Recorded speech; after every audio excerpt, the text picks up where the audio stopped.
तो दोस्तों आज हम फिर लेकर आए हैं आपके लिए देश और दुनिया की सभी ताज़ा और बड़ी खबरें। आज की सबसे पहली और बड़ी खबर हम आपको बताएंगे। सीबीआई ने अनिल देशमुख के खिलाफ दर्ज की एफआईआर, कई ठिकानों पर छापेमारी। एक और बड़ी अपडेट, जोशीमठ में ग्लेशियर टूटने से 8 लोगों की मौत, 384 को किया गया रेस्क्यू। सीएम तीरथ सिंह रावत ने किया हवाई सर्वे। एक और बड़ी अपडेट, कमलनाथ का शिवराज सिंह चौहान पर करारा हमला, कहा नकारेपन की सजा भुगत रहे हैं प्रदेशवासी। वहीं अगली बड़ी खबर हम आपको बताएंगे, बिहार में नहीं हुए पंचायत चुनाव तो परिषद में भाजपा हो जाएगी आधी, रजत पर भी पड़ेगा असर। इसी के साथ अगली बड़ी खबर हम आपको बताएंगे, शिवसेना ने केंद्र और सुप्रीम कोर्ट पर साधा निशाना, कहा शमशान और कब्रिस्तान बनता जा रहा है पूरा देश। इसी के साथ अगली बड़ी खबर हम आपको बताएंगे, शोएब अख्तर ने भारत की सलामती की मांगी दुआएं। एक और बड़ी अपडेट, मौलाना कल्बे जवाद की लखनऊ के बड़े इमाम बाड़ा को कोविड अस्पताल बनाने की पेशकश। तो चलिए देख लेते हैं आज की पहली बड़ी खबर। सीबीआई ने अनिल देशमुख के खिलाफ दर्ज की एफआईआर, कई ठिकानों पर छापेमारी। दरअसल दोस्तों महाराष्ट्र के पूर्व गृह मंत्री अनिल देशमुख के खिलाफ केंद्र जांच ब्यूरो यानी सीबीआई ने रिश्वतखोरी मामले में बड़ी कार्रवाई की है। अनिल देशमुख के खिलाफ सीबीआई ने कथित वसूली मामले में एक एफआईआर दर्ज की है। सीबीआई ने अनिल देशमुख के खिलाफ भ्रष्टाचार के आरोपों की प्रारंभिक जांच शुक्रवार को पूरी कर ली थी। दोस्तों बता दें, समाचार एजेंसी पीटीआई के मुताबिक अधिकारियों ने बताया है कि एजेंसी आज अनिल देशमुख के कई ठिकानों पर छापेमारी भी की है। अधिकारियों का कहना है कि मुंबई के पूर्व पुलिस कमिश्नर परमबीर सिंह द्वारा लगाए गए आरोपों की जांच के लिए एजेंसी ने बॉम्बे हाई कोर्ट के आदेशों पर शुरुआती जांच की थी। मीडिया रिपोर्ट के अनुसार पूर्व राज्य गृह मंत्री अनिल देशमुख से बीते दिनों सीबीआई ने पूछताछ भी की थी। दोस्तों बता दें, सीबीआई को अनिल देशमुख और दूसरे अज्ञात व्यक्तियों के खिलाफ भ्रष्टाचार निवारण अधिनियम के प्रावधानों के तहत एक नियमित मामला दर्ज करके औपचारिक जांच शुरू करने के लिए शुरुआती पर्याप्त सामग्री मिली। आपकी जानकारी के लिए बता दें कि परमबीर सिंह के द्वारा लगाए गए आरोपों के बाद अनिल देशमुख को अपनी कुर्सी गंवानी पड़ी है और हाई कोर्ट के आदेश पर उनके खिलाफ सीबीआई ने जांच शुरू की है। बता दें कि पूर्व कमिश्नर ने अनिल देशमुख के खिलाफ सीबीआई की जांच की मांग करते हुए हाई कोर्ट में आपराधिक जनहित याचिका दायर की थी। इस याचिका में दावा किया गया था कि निलंबित अधिकारी सचिन वाजे समेत पुलिस अधिकारियों को होटल और रेस्टोरेंट में 100 करोड़ रुपए की उगाही करने को कहा गया था। चलिए अगली खबर, जोशीमठ में ग्लेशियर टूटने से 8 लोगों की मौत, 384 को किया गया रेस्क्यू। सीएम तीरथ सिंह रावत ने किया हवाई सर्वे। दरअसल दोस्तों उत्तराखंड के चमेली जिले में जोशीमठ के पास शुक्रवार रात भारत चीन सीमा पर नीति घाटी के सुमना में ग्लेशियर टूटने की घटना हुई है। जोशीमठ सेक्टर के सुमना क्षेत्र में भारी बर्फबारी के चलते एक बीआरओ कैंप में आए अवलांच में अब तक 384 लोगों को रेस्क्यू किया जा चुका है।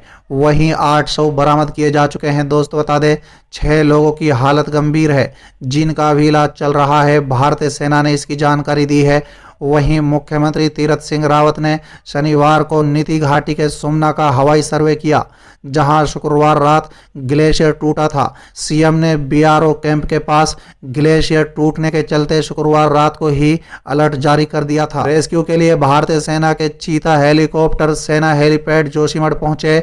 मुख्यमंत्री तीरथ सिंह रावत ने हवाई सर्वेक्षण के बाद बताया है कि बीआरओ अभी काम पर लगी हुई है लेकिन उनकी कनेक्टिविटी टूटी हुई है।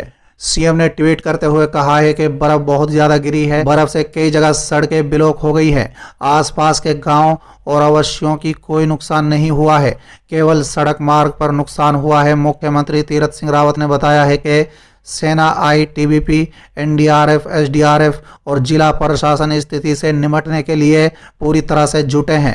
राहत और बचाव कार्य भी तेजी से जारी है। चलिए अगली खबर, कमलनाथ का शिवराज सिंह चौहान पर करारा हमला, कहा नकारेपन की सजा भुगत रहे हैं प्रदेशवासी। दरअसल दोस्तों जबलपुर, शहडोल, भोपाल के बाद ग्वालियर में ऑक्सीजन की कमी से मरीजों की मौत। बीजेपी सरकार विपक्ष के निशाने पर आ गई है।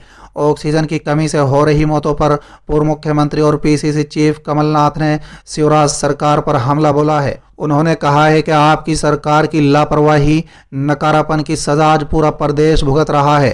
1 वर्ष में आपने प्रदेश को अपने सिर्फ जुमले, भाषण, आयोजन, अभियान और झूठी घोषणाएं दी हैं। कमलनाथ ने सीएम पर सवाल दागते हुए पूछा कि शिवराज जी, आप कई दिन से कह रहे हैं कि प्रदेश में ऑक्सीजन की कोई कमी नहीं है, बेड की कमी नहीं है, इंजेक्शन की कमी नहीं है, तो फिर रोज ये मौतें क्यों हो रही हैं। चलिए अगली खबर। बिहार में नहीं हुए पंचायत चुनाव तो परिषद में भाजपा हो जाएगी आधी, रजत पर भी पड़ेगा असर। दरअसल दोस्तों, कोरोना के चलते पंचायत चुनाव समय पर नहीं हुए तो बिहार विधान परिषद की सूरत भी बदल जाएगी। दोस्तों बता दें, सत्तारूढ़ दल की संरचना पर इसका सबसे अधिक असर पड़ेगा। सबसे अधिक भाजपा पर पड़ेगा। परिषद में उसकी सदस्यता संख्या आधी हो जाएगी। रजत पर अधिक असर इसलिए नहीं पड़ेगा क्योंकि स्थानीय क्षेत्र प्राधिकार से जीते उसके 4 में से 2 सदस्य पहले ही दल बदल कर जेडीयू में शामिल हो गए थे। चलिए अगली खबर। शिवसेना का केंद्र और सुप्रीम कोर्ट पर निशाना, लिखा शमशान और कब्रिस्तान बनता जा रहा है देश। दरअसल दोस्तों, देश में कोरोना की दूसरी लहर कहर बनकर टूटी है। रोजाना लाखों मरीज सामने आ रहे हैं। शुक्रवार को देश में रिकॉर्ड 3,44,949 नए मरीज मिले हैं। पिछले साल से लेकर अब तक किसी देश में एक दिन में मिले नए मरीजों का ये सबसे बड़ा आंकड़ा है। वहीं एक दिन में 2,620 लोगों की संक्रमण से मौत भी हुई है। दोस्तों बता दें, एक दिन में हुई मौतों का ये नया रिकॉर्ड है। देश में कोरोना की मौजूदा स्थिति के लिए शिवसेना ने केंद्र सरकार को जिम्मेदार ठहराया है।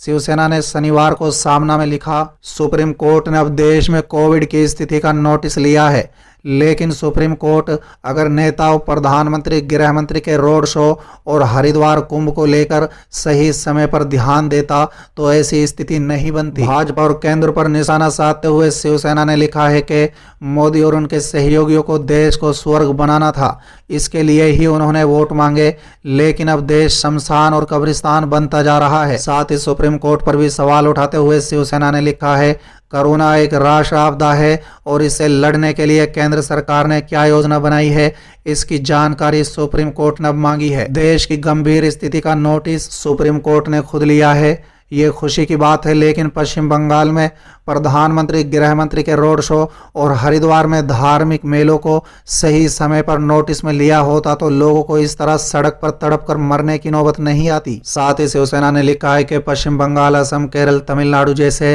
राज्यों के चुनाव की ओर ध्यान झोंकने के बजाय कोरोना की दूसरी लहर की ओर ध्यान दिया होता तो हिंदुस्तान पर कोरोना के नरक में गिरने की नौबत नहीं आई होती। चलिए अगली खबर। शोएब अख्तर ने भारत की सलामती की मांगी दुआएं। दरअसल दोस्तों, इस मुश्किल घड़ी में पाकिस्तान के पूर्व क्रिकेटर शोएब अख्तर ने भारत के लोगों के लिए दुआएं मांगी हैं। उन्होंने अपनी सरकार से अपील की है कि भारत को ऑक्सीजन की सप्लाई करने में मदद करे। साथ ही उन्होंने अपने मुल्क के लोगों से भी भारत के लिए दुआएं करने को कहा है। शोएब अख्तर ने ट्वीट पर कहा है कि हिंदुस्तान कोविड-19 से जद्दोजहद कर रहा है, ग्लोबल सपोर्ट की ज़रूरत है। चलिए अगली खबर। मौलाना कल्बे जवाद की लखनऊ के बड़े इमामबाड़ा को कोविड अस्पताल बनाने की पेशकश। दरअसल दोस्तों, राजधानी लखनऊ में कोरोना वायरस संक्रमण के बढ़ते प्रकोप को देखते हुए शिया धर्मगुरु मौलाना कल्बे जवाद ने सरकार के सामने बड़ा प्रस्ताव रखा है। मौलाना ने लखनऊ के बड़े इमामबाड़ा को कोविड अस्पताल के रूप में परिवर्तित करने की पेशकश की है। मौलाना कल्बे जवाद ने प्रदेश की योगी आदित्यनाथ सरकार से लखनऊ के तारीखी बड़े इमामबाड़े को कोविड अस्पताल बनाने की पेशकश की है। मौलाना जवाद ने कहा है कि ये तो इबादत गाह है, लेकिन इंसान की जान बचाने से बड़ी इबादत कोई नहीं है। अगर सरकार को लगता है कि कोविड अस्पताल बनाने के लिए इसका उपयोग हो सकता है तो वो इसका प्रयोग कर सकते हैं।